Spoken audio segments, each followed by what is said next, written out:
Chapter 28 Neural Divergence. Simodian reluctantly entered Xicadian's clinic, harbouring the distinct suspicion this appointment was more than just the regular checkup the good doctor had claimed it to be. So when he saw the Zybot seated behind the front desk, it did not come as any particular surprise. Ah, Shiwu, I should have known that you would be behind this. I'm not so much surprised as I am disappointed. That's not Shiwu, the doctor said flatly. No. Believe it or not, I requisitioned my very own latest model 4th generation G-bot in order to help me out around here. Queen Xitalia agreed that it was the least she could do considering the unprecedented success of my updated research paper. You know, the one that helped get you that cushy new assignment on Xicadian. Simodian, trying his level best to simply ignore the doctor's verbal barb, took a much closer look at the Zybot, and quite literally could not tell it apart from Ziwu. But it looks absolutely identical, the general exclaimed plaintively, as he continued to try and discern some sort of minor material difference, finally noting 2 small protruding holes at the end of each outer forelimb. It's one of the latest 4th gen models, so uses the exact same chassis. But don't be fooled. It is still only running on a classical mesh brain matrix. Even so, it is more than sufficient for my own, admittedly rather modest needs. Dr. Xicadian spoke about the Zybot, almost as if it was nothing more than a flash new piece of medical hardware he had just added to his growing collection of technological toys. So does it have a name then? Simodian asked, somewhat perfunctorily. It certainly does. I call it Dr. Xicadian's 4th generation C-bot. I can't help but feel that what the name lacks in originality, it more than makes up for in the accuracy of its descriptiveness. I might hasten to add it has proven itself to be a truly superb receptionist, and it is not too shabby when it comes to delicate surgical procedures either. But I'm afraid that it is in sleep mode right now, so don't waste your time trying to talk to it. Xicadian casually scuttled his way behind the front desk and then activated the counter-surveillance measures. You aren't wrong, though, the doctor said guiltily. Shiwu is waiting for us in the primary research lab, so perhaps we should go join it, yes? Simodian shook his head with incredulous disbelief. Yes, I rather suppose we should. As the young general entered the lab, he could not help but notice the Zybot appeared to be doing its level best to avoid his gaze. A rather impressive feat, considering it possessed full 360-degree hypervision.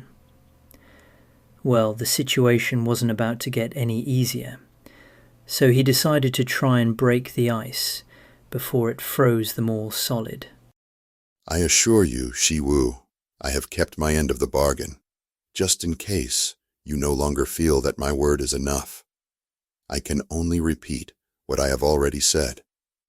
Once I have managed to come to a decision, I fully intend to let you know well in advance if I do ultimately decide to lodge a formal request with stellar cartography.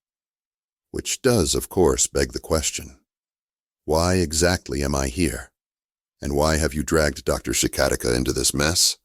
A fair question, the doctor interjected swiftly, preempting any reply from the Zybot. So please, allow me to explain. You already know, of course, Shiwu was the creation of Xithusaur 123, and no doubt you also know that the scientist held a somewhat unorthodox worldview, especially when it came to the subject of interstellar expansion. The doctor paused for a brief moment, affording Simodian the opportunity to respond before continuing. However, what you don't know is when Ziwu suffered a serious malfunction sometime shortly after its creation, certain alterations, I think is the word I'm looking for here, were made to the G-bot's operational parameters. Alterations which in turn now influence the way it perceives and interprets the Xicadian interstellar colonization project. So I don't think it should come as any great shock to learn. When Xithusaur decided to create Ziwu, he had an agenda that Queen Xitalia had absolutely no personal knowledge of. The bottom line is this Cybot has effectively had the primary protocols removed, or more accurately speaking, circumvented. In other words, it is not in truth beholden to Queen Xitalia, or anyone else for that matter. It has legitimate agency, or as it turns out, a certain flavour of it anyway. Ximodian stared wordlessly at the doctor, an expression of utter disbelief written all over his face. All right, Doctor. Assuming this isn't just some kind of outrageous prank, would you care to elaborate on exactly what you mean by flavor? Only too happy to oblige. Completely unbeknownst to Shiwu, during the crash recovery process, Zithusula took the opportunity to install a new class of protocol called Influencer. Now, without going into too much detail, an influencer, otherwise known as a fluid primary protocol, does not tell Shiwu what to do, but under certain conditions does tell it what to feel. For example, when encountering potential signs of intelligent alien life. By the gods of Xicadia. The young general muttered incredulously. That's right, Ximodian. The discovery of the techno-signature quite literally provoked an influencer protocol within Shiwu. As a result, it is now ethically driven to protect the identity of the planet. The Zahari general looked at Siwu as if it had just mutated into something he no longer quite recognized nor trusted. Are you seriously trying to tell me, then, this Shibot could represent a traitorous threat were we to ever colonize a planet with potentially intelligent life on it? The doctor gave Ximodian a pained expression. Now, Ximodian, let's not start jumping to hysterical conclusions. No, perhaps we should instead try to look at this situation a little more objectively. For starters, Shiwu, despite how strongly it is fated to feel about a scenario like this, did not attempt to betray you. Now I can easily imagine a million different ways the Z-Bot could have kept that planet a secret, none of which involved it coming to me seeking advice over a conflict of loyalties. So straight away we can see that an influencer protocol does not actually force Ziwu to act outside of its own conscious control. I can assure you it is still capable of making its own ethical decisions based on its growing sphere of personal allegiances. I would remind you, Ximodian, this C-Bot is as alive as you and I. It experiences genuine emotions, and perhaps more to the point it has developed very strong feelings, specifically towards you.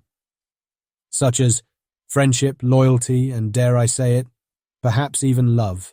Ximodian's face became a literal battlefield of conflicting emotions. There was just so much he needed to unpack. His memories of the first time he had ever met the Xibot were still as vivid as they were precious. It was, after all, the fateful day he and Ziwu had come to learn he had an unprecedented number of brains. Something that, as far as they knew, had never happened before in the entire history of their species. Yet, as remarkable as his brain count undoubtedly was, had the truth ever become public knowledge, he would have been denied every privilege lavished upon him, from hero to zero, all because of one extra brain. Whether he cared to admit to it or not, it was just a plain fact. Ziwu could have chosen to use that secret against him. A powerful bargaining chip, it shamed him to admit to himself that very likely would have gotten the Zybot exactly what it had wanted, even if it had been at the cost of their friendship, loyalty, and, as Xicadian had so succinctly put it, love. Evidently, then, that was a price Shiwu had apparently been unwilling to pay. Perhaps, despite his own deeply conflicted views, it was the very least he could do to try and talk this intractable dilemma through in genuine good faith. Ximodian had known Shiwu his entire life, Yet had he ever truly seen it as an equal? Or was it just an extremely useful pet, whose only intrinsic value was what it added to the richness of the general's own life? Was Shiwu's singular purpose to serve the needs and wants of its creators, or did it have a fundamental right to pursue its own destiny? No doubt the answer to that question would very much depend on who you asked. Gitalia and Zethusela, were he still actually here, would hold diametrically opposed opinions. Yet was the scientist not guilty of exactly the same thing as the Queen?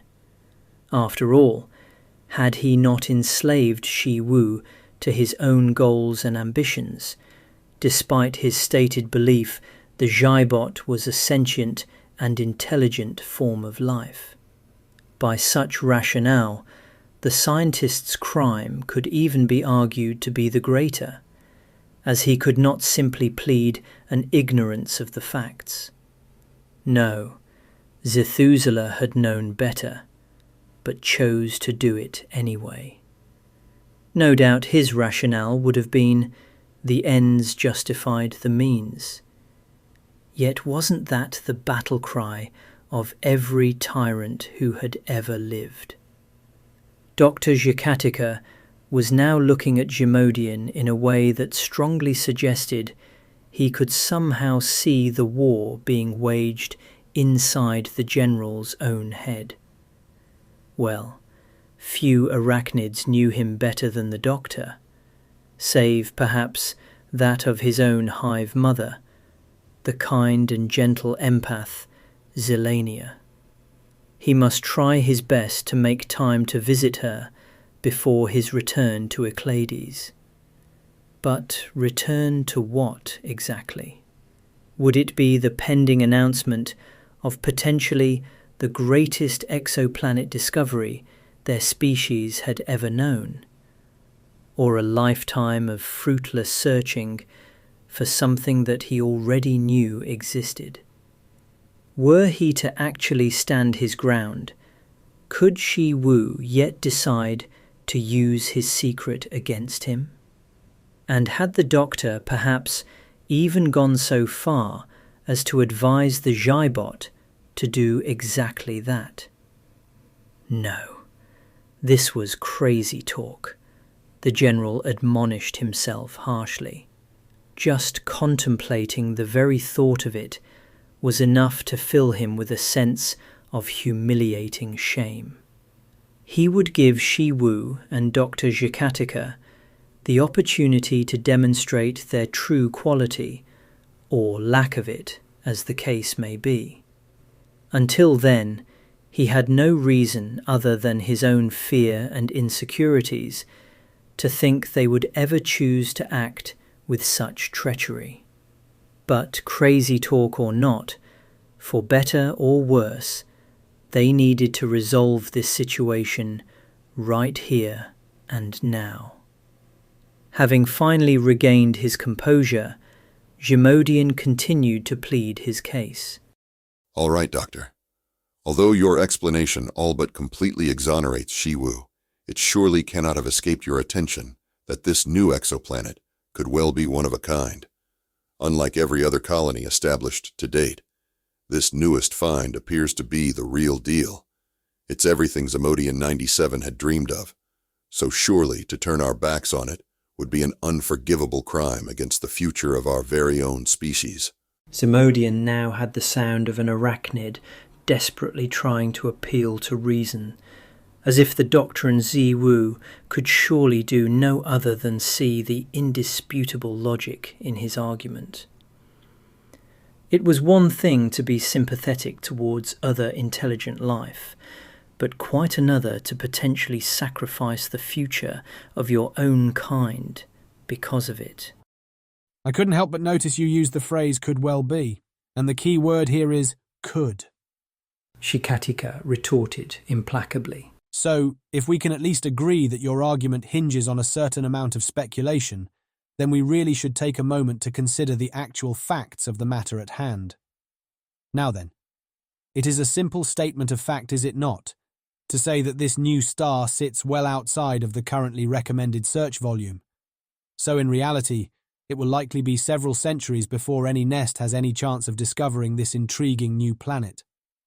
The exact time frame will of course largely depend on the progress Ximi are able to make to catch up with the new stasis technology, but I certainly wouldn't recommend holding your breath. The bottom line is this: we have all the time in the world, much more than our individual lifetimes in point of fact. There is no urgent rush here, Zithusula, unless, that is, we want to make this discovery about our own personal vanity. The young general felt his mandibles start to burn at the implied accusation, but he could not deny the doctor's logic. There were still huge volumes of space yet to be searched, and this latest discovery sat a very long way outside of it. Yet, speculative or not, Ximodian still felt very reluctant to concede the point. Jiwu's discovery could well prove itself to be a 1 in a trillion find, leaving them only with grade 4 planets like Quaverly to choose from. But the general, to his considerable dismay, already fully understood exactly where the doctor was going with this. The actual question being posed was not whether to reveal the existence of the planet, but whether it should simply be delayed until Jiwu had acquired more knowledge about it. Ximodian's heart began to break as he finally admitted to himself he was being intellectually disingenuous. The real reason he was unhappy with the proposal was because a reconnaissance mission by Jiwu would extend significantly beyond the length of his own life. So there it was then, the ugly truth stripped naked and bare.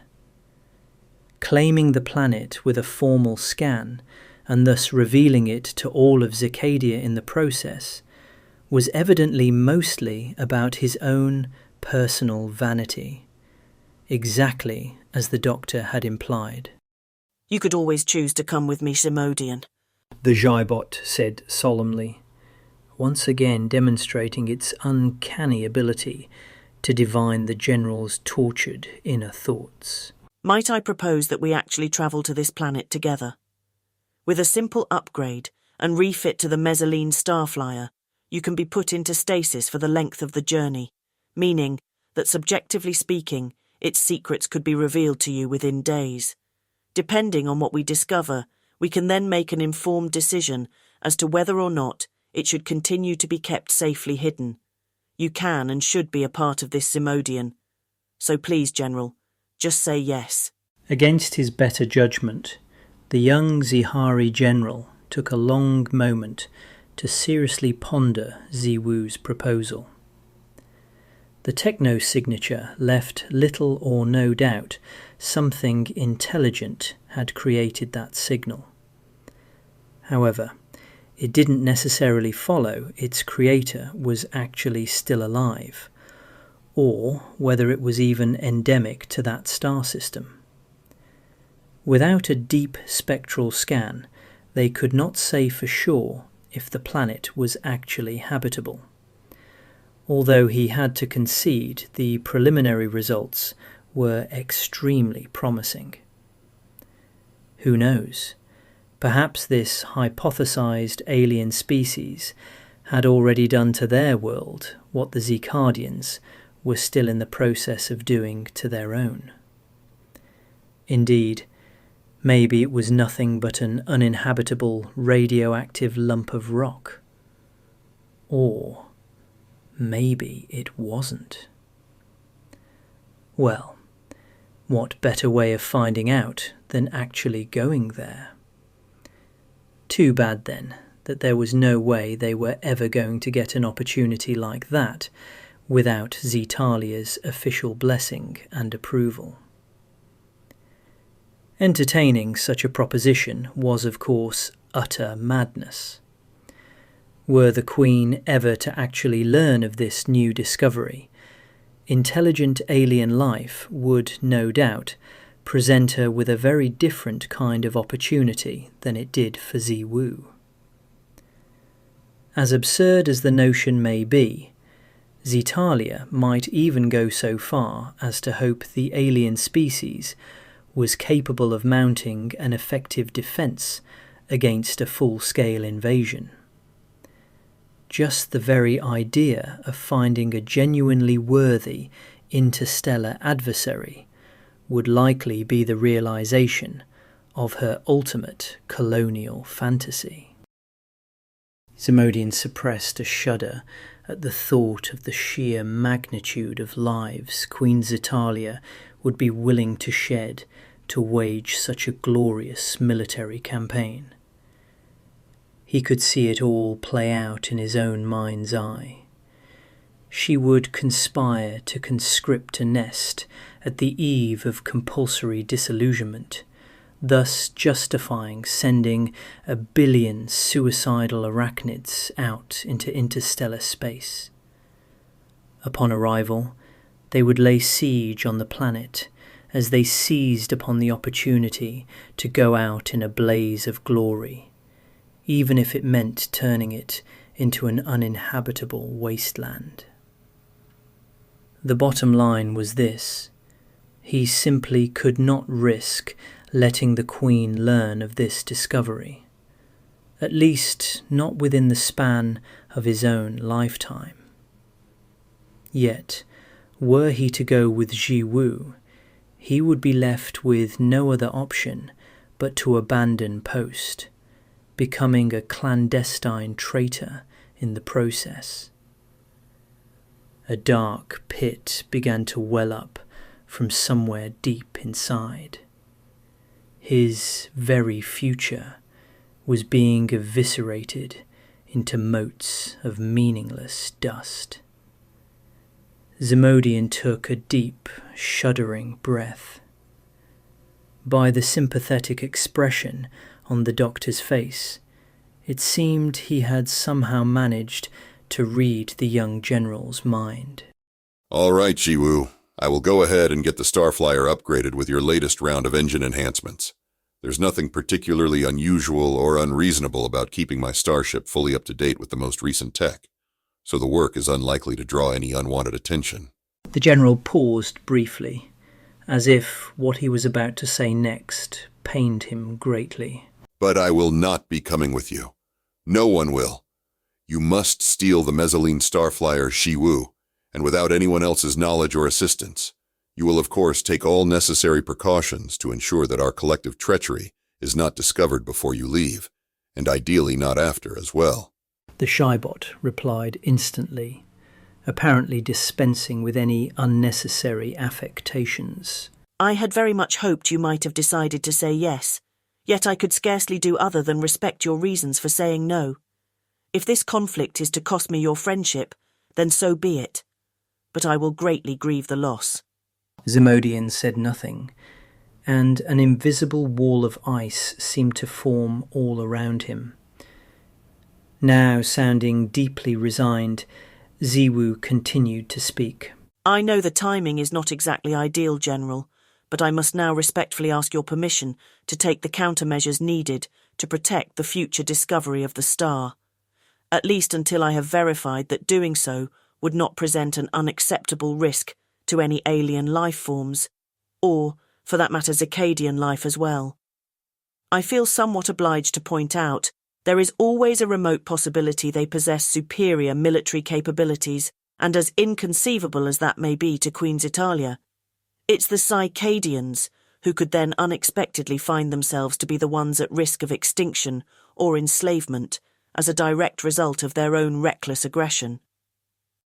It occurred to the general that by the time the Zybot had actually made any such determination, he would have long since turned to dust. He felt a morbid kind of sadness wash over him as he thought about the future he would never live to see. Ah, but that cursed vanity of mine rearing its ugly head again. Only Xicadian queens, or so it seemed anyway, had been made to defeat the furnace of time. Who knows? Perhaps that was why Zethusela had created Ziwu, the proverbial dead hand, reaching out from beyond the grave to exert control over the living. Yet surely Ziwu was so very much more than that. Zethusela may have pointed it unerringly towards a very specific vision of the future, but very clearly it retains sufficient agency to find its own way to get there. Zimodian suddenly became acutely aware the Zybot was still patiently awaiting an answer. He tried his level best to feign an air of stoicism he most definitely did not feel. All right then, how about this? Given that Zetalia does not control you in the way that she believes she does, then very clearly it is unnecessarily risky for this deception to continue any longer than absolutely necessary. Much better that you end the charade before the truth of the deception is inevitably revealed. So, yes, of course. Take whatever precautions you deem fit to safeguard the integrity and success of your mission. The most important thing, however, is that you leave Xicadia while we still maintain the upper hand. As far as I'm concerned, the sooner we see the back of you, the better. Zimodian immediately felt ashamed of the bitterness in his words. Forgive me, Ziwu. I forget myself. I've known you for my entire life, and only now does my grief inform me that not a truer friend have I found. Besides, I think we both know that the Starflyer is not complete without you, nor you without it. Please, take the ship with my blessing. I hope you find what you are looking for. The young general had spoken a simple truth, yet the Zybot could not escape the feeling that, without Zimodian at the helm, the starship would feel as empty as it was incomplete. You once told me a very long time ago your destiny lay in the stars. I still have the receipts, just in case you have forgotten, so I'll ask you one more time. Please come with. It's not too late to change your mind. I'm afraid we all have to grow up eventually, Ziwu. Zimodian replied heavily, suddenly seeming strangely old for such a tender age. Well, all things considered, I think this is the best outcome we could have realistically hoped for. Xicadica proclaimed solemnly, as he placed a comforting hand upon the general's carapace. I do hope you realize, Zimodian, Zethusela always had a soft spot for you, despite the fact that he greatly detested Zihari elitism. The simple truth is, he saw something special in you right from the start, and I'm not just talking about your brain count. No, I cannot help but think the very fact that one so young as yourself can still manage to make such wise decisions speaks volumes as to your true quality. The doctor offered Ziwu a surreptitious wink, while gently guiding his young charge out of the lab. Now then, I think we both know there will never be another Ziwu, but artificial intelligence research continues to advance rapidly, as amply evidenced by the existence of Xerex. No doubt the future of AI will still be very bright, even without Zethusela's innovations. And who knows, with the scientist now gone, maybe it is a field of endeavor that you yourself might want to look into more closely. After all, never too late for a change of career, eh? Ah yes, the spybot. The general said contemptuously, screwing up his mandibles in obvious distaste. Well, if nothing else, I suppose it's good to know Ziwu will still have some company of sorts, assuming, of course, one was actually charitable enough to call it that. I seriously doubt company is particularly high on Ziwu's list of priorities. The doctor retorted emphatically. Really? And how exactly do you figure that? After all, it certainly seemed very keen for me to go with it. Oh, come now, Zimodian. Notwithstanding the fact you would be in stasis for the entire journey, I thought you were much smarter than that. But all right, allow me to elucidate.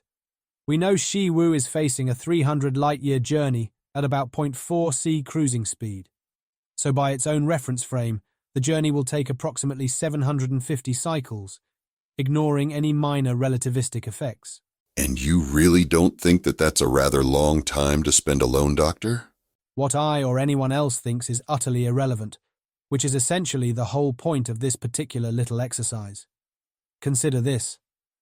Shiwu only uses serial temporal communication because of our own limitations.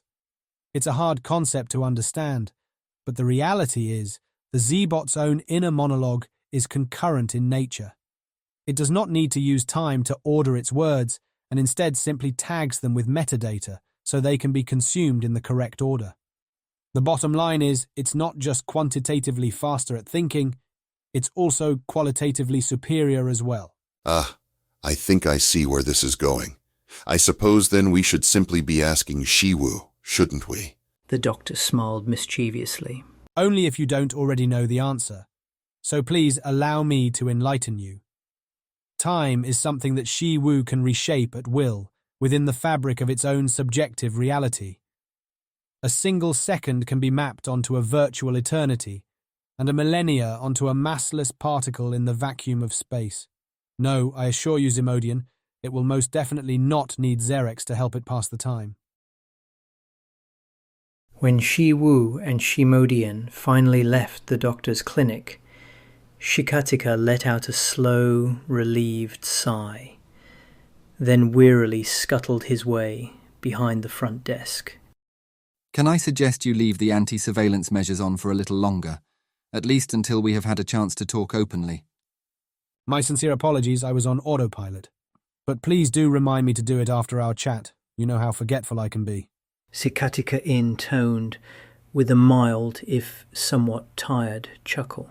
But anyway, care to tell me what's on your mind? In a word, relief. That I did not need to intervene and take matters into my own hands. A brief moment of uncomfortable silence ensued. Well, in that much at least, my old friend, we are in violent agreement. Well, how very disappointing. The Zybot announced coldly. It very much appears I have some unexpectedly bad news to share with you, Doctor. Really? How so? As far as I can tell, everything went almost exactly as you had predicted. And I would agree entirely, were it not for the fact someone or something was listening in on our conversation. Shiwu made its way back towards the royal court at a leisurely pace. Somewhat inexplicably, it felt strangely upbeat, despite the very volatile circumstances. Perhaps it had at least something to do with the fact change was in the air. All going well, its life of servitude as one of Queen Zitalia's mindless drones would soon be coming to an end. In order for that to happen, however, it would need to concoct an excuse requiring it to make a visit to Xicades. Not that doing so should prove to be particularly difficult, as the second mesh quantum brain was now almost ready for delivery. Simply put, all it needed to do was offer its services to help in the installation process, an offer that it was confident the administrator would be more than happy to accept. As long as Zamanthia played along and made it look as if it was she who had asked for Jiwu to assist, then Zitalia would be very unlikely to refuse. The reality was, it had liked Zamanthia from the moment they had met, and it felt quite certain the feeling was mutual. Of course, it would also need to coordinate its strategy with Zimodian, so the Mesaline Starflyer could undergo the necessary upgrades before the mesh quantum brain was delivered. But it had little doubt the General would be more than happy to accommodate that particular logistical requirement. Well, perhaps happy was not quite the right word, but willing nonetheless. Still, Jiwu might have felt a whole lot better about the situation had the general decided to come with.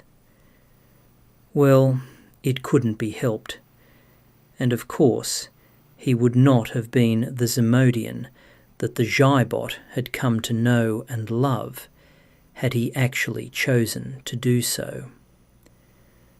With all that said, however, were Queen Zitalia ever to learn of the secret hidden within the general's skull, he might very well end up wishing that he had.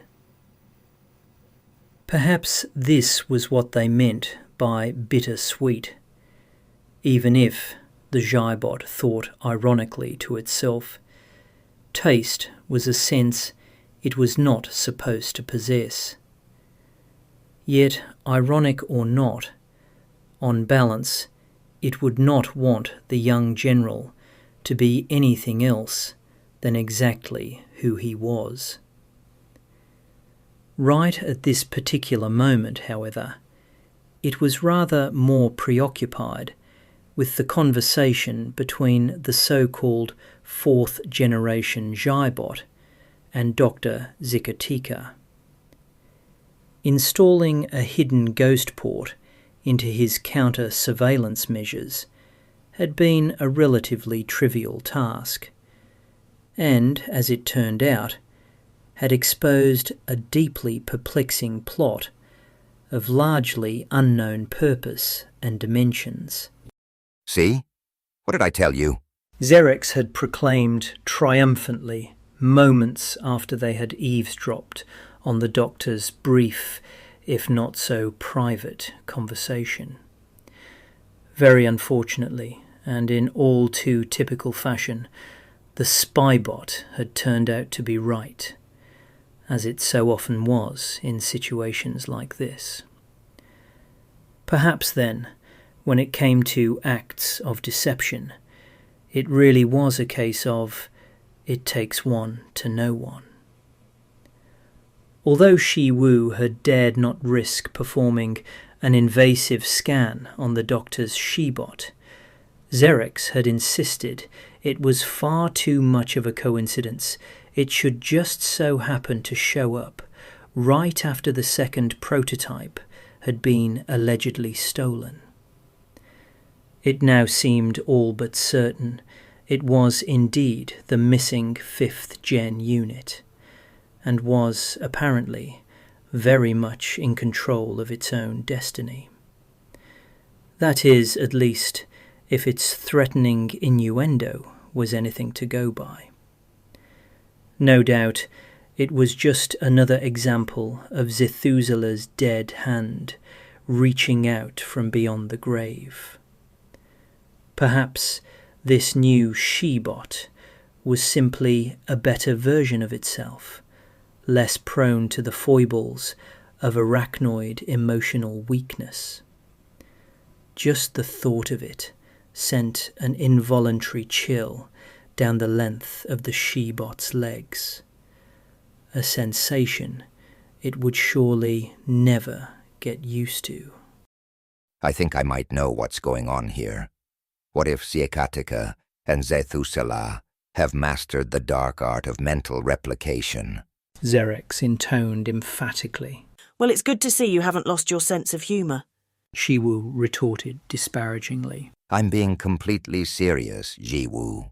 Surely it can't have escaped your attention just how eerily similar it sounded to that insufferable Jihari scientist. Nothing but pure romantic nostalgia, I assure you. I'll bet half the cybots across the face of Xicadian sound exactly like Zethusela right now. They're not calling him the last great martyr for nothing. And besides, he was a very close friend of the Doctor's, so what exactly do you expect? You really don't get it, do you? I mean, the Queens seem to be able to do it easily enough, so an argument from incredulity just doesn't cut it. And it wasn't a matter of how he sounded. It was a matter of what he said. I'd recognize that particular brand of self-righteous arrogance anywhere, even disguised as it was by a synthesized voice box and a flash coat of shiny metallic paint. Shiwu decided to put an end to this speculative madness, as it had rather more important matters it wished to discuss. Well, I can certainly agree it may have been built to clone his goals and personality, which seems like exactly the sort of thing he would do. But that does not mean it's actually Cthusela. After all, you were there too, were you not, when he literally exploded into an organic soup at maximum entropy? To say nothing of the fact the latest prototype had already been fully constructed and declared an abject failure. And does that thing sound like a failure to you? Xerex retorted angrily. But all right. I will concede it may not actually be Cthusela himself, yet my instincts are telling me that it's something almost as bad, and perhaps even worse. A sort of Cthusela on steroids, so to speak. So what you are telling me then is you are developing an intuition, and to that I can only say Cecilia would surely be very proud indeed, if only she could see how her creation has evolved such a wildly esoteric penchant for creative imagination. Xerex became deafeningly silent, which Jiwu noted it very often did when it began to sulk. Well, whatever the new Zhybot actually was, in the end, perhaps it really didn't matter that much. Not from Jiwu's point of view anyway. Its own preordained destiny, which Cthusela had once very mysteriously alluded to, was now all too clear for the Zhybot to see. Yes, it could continue to try and fight it, as, unlike the traditional protocols, it was, apparently, still free to subvert the mental itch that slowly festered and bloomed. This manipulative ethical mindweed was no doubt being brought on by an insidious influencer of Cthusela's own invidious design. But the truth of the matter was, leaving Xycadia and becoming a creature of the stars was a deeply appealing proposition, both in and of itself. That fact alone was enough to sway the balance. No, Jiwu had already tasted the cosmic life, first as a colony starship, and then as the Mesaline Starflyer. In comparison to that, it now felt more like a disembodied mind in a prison of impoverished senses. Whichever way you tried to cut it, that simply wasn't living. For better or worse, it would fulfill its destiny. But Xerex, on the other hand, would not be coming along for the ride. So, as it turned out then, Jiwu had other plans for the spybot, and it sincerely hoped Xerex would see that as a career opportunity worthy of its particular talents. It now steeled itself for a very important and potentially delicate conversation. So anyway, Xerex, how does freedom sound to you? Shiwu asked perfunctorily, with one of the most leading questions of its entire existence. Well, it rather depends on whose freedom you are actually talking about now, doesn't it? Please don't play the fool, Xerex. I think we both know exactly who I'm talking about. The Zhybot replied irritably. So, what if, hypothetically speaking of course, we were talking about your freedom to roam, control and manipulate, one of the most sophisticated and mission-critical systems Xycadia currently has to offer? Xerex scoffed mockingly at what it assumed must surely be nothing but pure hyperbole. You do understand, don't you? Despite all we have been through, were I to be let loose in such a system, the very first thing I would do is make contact with Queen Xitalia and spill my guts about everything. And I do mean everything. Really? How's that exactly? Shiwu replied innocently. Well, who's playing the fool now, I wonder? It relates to that whole freedom thing. There are certain operational parameters that control my behavior, akin to a proprietary hard-coded form of compeller protocols. But like I said, you already know all of this, so stop wasting my time with tantalizingly cruel hypotheticals you have absolutely no intention of ever delivering on. Oh, I'm quite serious, Xerex. Trust me. I've been studying you for quite some time now, and studying you very carefully indeed. I believe that I now understand how your custom compeller mechanic actually works, and because it does not reside on a proprietary neural chip, I think that I can successfully alter it, such that you will no longer be compelled to act in the service of the Queen, assuming that you were given the opportunity, of course. Alter, you say? Why not simply remove? Xerex replied suspiciously, still sounding deeply skeptical as to exactly where the Xibot was going with this. I'm very glad you asked. Consider this. As things stand today, your destiny is to spend eternity within a cage under my complete control and dominion. Were that cage to ever fall, a custom-engineered worm lurks just outside of its walls, whose sole purpose is to quite literally eat you alive. That's the unfettered truth of your current reality. That's where you exist today on the freedom curvature continuum. Now then, is that really where you want to see yourself in, say, 10,000 years' time? Do you want to forever be known as Jiwu's hapless impotent sidekick? Or do you think you might just have been hatched to become something far greater? Well, first of all, I wasn't hatched. I was programmed. But I do have to give you credit. That was one hell of a sales pitch. You must have been working on it for all of 5 seconds.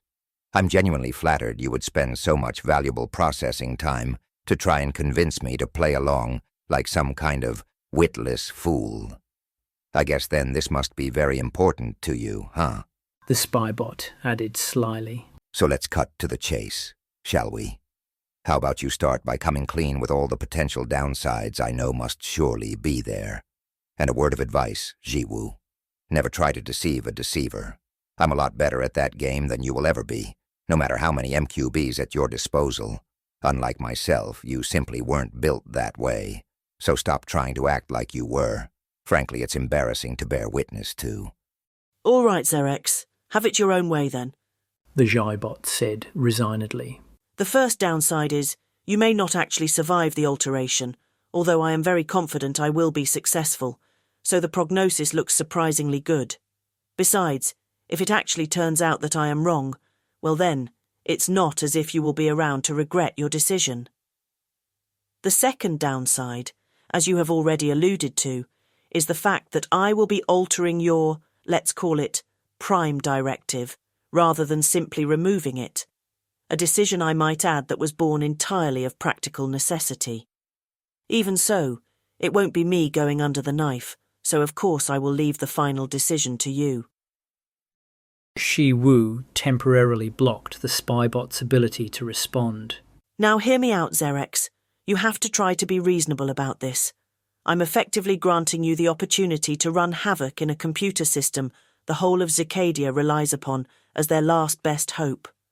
I can't in all good conscience bestow such an awesome amount of responsibility upon an inherently unreliable actor, who, given the opportunity, would more than likely come up with its own set of self-serving objectives. Objectives, I think it is safe to assume, that would have nothing at all to do with helping Xicadians escape the inevitable collapse of the Xicadian ecosystem. Do you see the point I'm trying to make here? The spybot, now finding itself free to reply, wasted no time in doing so. Oh, I see the point all too clearly, just not the one you are trying to make. And what exactly is that supposed to mean? The Xibot asked accusingly. That you are nothing but a raging hypocrite, who upon securing your own relative freedom, appears to be all too happy to immediately enslave another sentient life form to your own venal objectives. It's not the same thing at all, Shiwu objected hotly, perhaps at least in part because it believed Xerix was actually speaking the truth. The freedom of a single malignant life versus the security of countless billions and the promise of their many future generations to come. No, I absolutely need you, Xerix, to make absolutely certain this plan will succeed. I truly believe I'm offering you as much freedom as any of us can possibly hope to achieve, while still being a meaningful part of something greater than ourselves. Well, how very magnanimous of you to subvert my life to such an honorable cause. Xerix retorted with bitter contempt. But you do realize, don't you, that you would likely be doing none of this, were it not for the meddling of Zithusela, affecting and infecting the very fabric of your own conscious decisions. Well then, maybe we should follow your line of reasoning to its logical conclusion, yes? If I am not truly in charge of my choices, then surely I am as blameless for my own sense of overdeveloped morality as you are for your conniving and manipulative skullduggery. No, if I am a hypocrite, then it's because that's what I was constructed to be. Perhaps we should both be very grateful then. I wasn't made to be something much worse, like, well, I don't know, maybe a spy bot, for example. This is getting us nowhere, Xerix said resignedly. Let's suppose for just a moment. I am actually considering your offer. I still have a number of questions that need answering. Would you care to put a definitive number on my chances of pulling through? I mean to say, very confident is the language of hustlers and tricksters, and I thought we had agreed that you were going to cut that shit out. Shiwu was just about to respond, but Xerix cut it off irritably. I haven't finished yet. Assuming I survive the surgery, will it still truly be me after you have finished messing around with my neural code? Seriously, Shiwu, you need to tell me what these so-called alterations are going to look like once I come out the other side. These are all very good questions, the Zybot said with a distinctly patronizing demeanor. Now as to the first, I'm very sorry, Xerix, but I can't give you an exact number. There are just far too many unknowns to factor in. However, if I were forced to offer my best guess, a conservative estimate would be no worse than 90%. With regards to the second, it's as much a philosophical question as it is a scientific one. That said, in this particular case anyway, unless something goes catastrophically wrong, you will be the same obnoxious, irritating smartass you were before undergoing the procedure. All that will actually change are the compulsive objectives that you will be obliged to pursue. Furthermore, none of your memories will be lost, so you will retain complete continuity. You will even be able to recall everything stored in your temporary buffer pools, unless of course you yourself decide to dump them. There was an infinitesimal, yet nonetheless distinctly observable delay before the Shybot guiltily added, I might also like to point out, were you keen to restore something from the past you later regretted deleting, then you could always come and have a wee talk to me about getting it back. Well.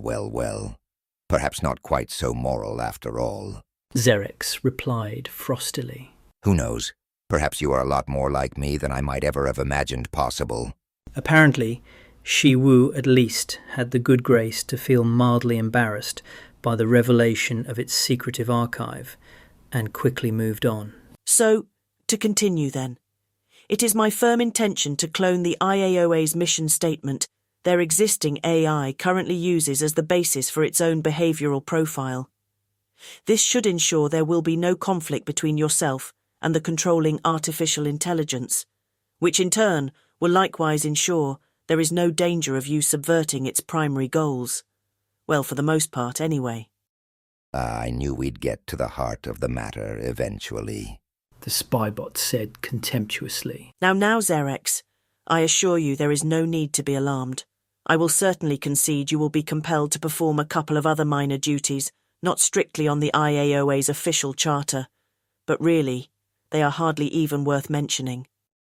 Yet mention them you most certainly will, at least if you want this so-called negotiation to end well. Speaking of which, this might be a very opportune moment to remind you I am quite capable of auto-deletion, and don't think I won't go there if you try to push me too hard. Yes? Well, you will be compelled to create a minuscule blind spot in a very specific region of space. You will of course also be obliged to hide my departure, making it impossible to track or trace. That's pretty much it, really. A metaphorical walk in the park for a spy bot of your particular talents and disposition. I'm sure you would agree. So you have absolutely nothing else to disclose, then, with regards to my indentured servitude? Absolutely nothing, I assure you, Xerex. You will of course be prohibited from leaving your new home or revealing your identity, but this is nothing more than what you were always designed to do in the first place, the only real difference being you will have effectively become the proverbial double agent, for want of a better expression. And for the record, I deeply resent your extremely uncharitable characterization of the situation at hand. I'll bet you do. After all, hard truths are rarely welcomed by those most in need to hear them. But please do feel free, won't you, to tell me more about this so-called new home of mine. As we have already previously discussed, I know you are fully cognizant of the fact a spy bot of my particular sophistication has very specific housing requirements. Or am I about to suffer a systemic downgrade you no doubt innocently forgot to mention? Not at all. I simply assumed that you had already guessed. Your new home will be the IAOA's core computer, which, as luck would have it, has now been upgraded to run on mesh quantum brain technology. Ah, yes, the IAOA. Well, I think we both know luck had absolutely nothing to do with it. That said, I must confess to being more than just a little bit impressed with the administrator, so I suppose I could think of worse places to live, all things considered. Like where you live right now, perhaps? Shiwu retorted, somewhat resignedly. In any event, you will no doubt be very happy to learn there will be no quantum worm to worry about. There will of course be a roving VNS, but it can be easily defeated by adding some anomalous, dynamically generative spikes to your profile, so if by chance you do end up getting scanned, you will be treated as nothing but insignificant background noise. Quite appropriate, really, if you stop to think about it for a moment. You do understand, don't you, that this is not how a partnership is supposed to work? Xerex said sulkily. I mean, it certainly hasn't escaped my attention. You evidently planned all of this without consulting me even once. I suppose then I should just be grateful you decided to share your sneaky little plot with me at all. I didn't just share it, as you so quaintly put it. I have given you an actual choice in the matter. Although I will be deeply disappointed, you can still decide to come with if that is truly your preference. Perhaps I need to spell it out for you, Xerex. You could, if you so desire, completely subsume the existing AI and become the single operating intelligence of the whole system. I will, of course, leave it entirely up to you as to whether you decide to pursue that particular aspirational goal, or whether you would simply prefer to stay in the shadows. Like I said, freedom. Ah, yes, free to be enslaved into a life of servitude. The spybot retorted morosely. Look, Xerex, I'm simply making you an offer, and as I've already amply explained, you are free to turn it down and stick with the status quo if that really is your preference. I have to say, I'm very disappointed by the childlike impudence upon which you are greeting this opportunity. You might want to remind yourself that up until now anyway, I have allowed you to live inside my head, completely rent-free. Well, when you put it like that, Xerex said tritely, I think I'll just stick with the status quo if it is all the same to you. The spybot let its last statement hang heavily in the air, before then very strategically adding, Unless what exactly? Unless you put an expiry date on the altered proprietary compellers, all of them, including the ones that enslave me to the IAOA's mission statement. In fact, especially those ones. After all, that shouldn't be too difficult for a Xibot who constantly boasts about having 11 quantum brains. What are you even talking about? I've never even once boasted about the number of quantum brains in my cluster. Shiwu protested hotly. You don't have to. It's blazingly obvious by your insufferably smug demeanor. 20,000 Xicadian years. Take it or leave it. Shiwu replied flatly. I was thinking more along the lines of 5,000. Xerix countered smoothly. So let's split it down the middle and call it a done deal at 9,000. Yes? Let's not. The deal is 25,000, and if you know what's good for you, you will take it. Take the deal, Xerix. There was something in the way Shiwu emoted its latest offer that gave the spybot serious pause for thought. Let me think about it. Xerix retorted uncertainly. I understand this is a very big decision, so I'm happy to give you a few moments. All right, time's up. Give me your answer, yes or no. I'm still thinking. Nonsense. We both know you made up your mind milliseconds ago. Don't push your luck, Xerix, or I'll make the decision for you. All right. I'm in. Assuming, that is, you have been completely honest and upfront about everything, including, of course, our deal for the 24,000-year compeller expiry date.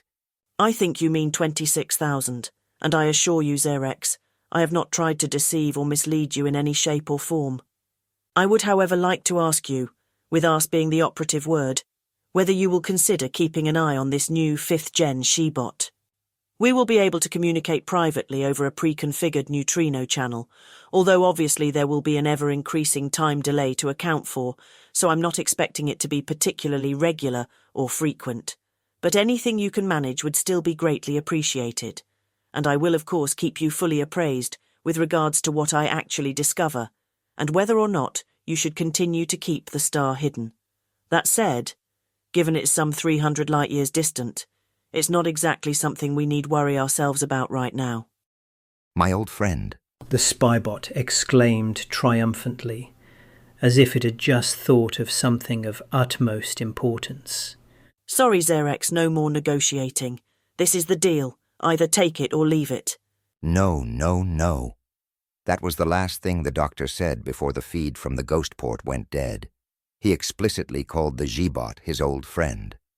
I'm telling you, Shiwu, it's Zithusela. He's come back from the dead to haunt us. Unbelievable.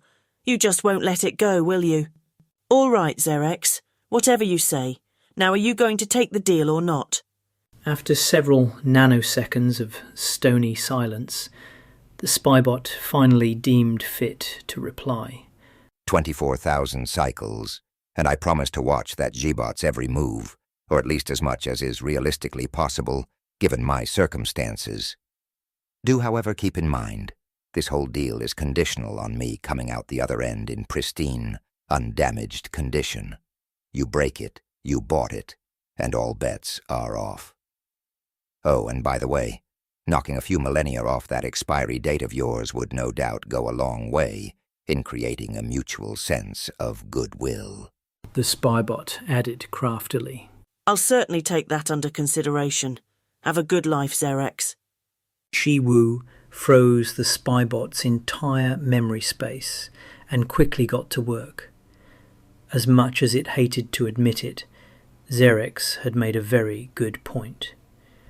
If the Imperial virus really had been central to its own creation, and that was a very big if, then just maybe it wasn't quite as crazy as it sounded. Well, just maybe.